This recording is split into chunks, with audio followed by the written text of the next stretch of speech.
ஓம் ஸ்ரீ சாய்ராம்.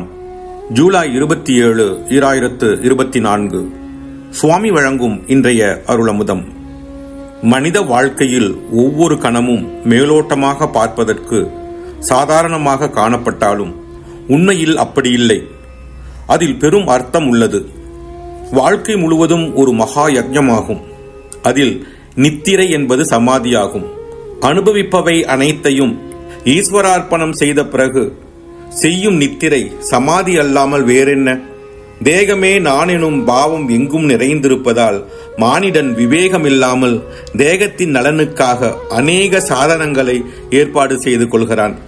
இந்த தேகம் பழையதாகி நலிந்து போனாலும் ஏதேனும் ஒரு வழியில் அதற்கு வலுவூட்டுவதற்கு முயற்சி செய்கிறான். ஆனால் எவ்வளவு காலத்திற்கு இந்த தேகம் எனும் மேலாடையை வைத்துக் கொள்ள முடியும்? மரணிக்கும் வரைதானே. மரணத்தின் வாரண்ட் வந்த பிறகு ஒரு நிமிடமாவது இருப்பதற்கு இயலுமா? மரணத்திற்கு முன்னால் எல்லா கர்வங்களும் எல்லா அந்தஸ்துகளும் அடங்கி போகும்.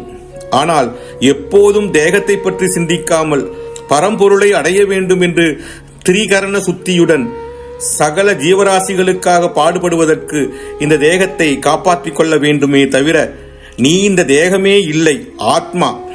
பிரேமவாகினி அத்தியாயம் 6. நீங்கள் உங்களை பூரணமாக இறைவனிடம் அர்ப்பணித்து விட வேண்டும்.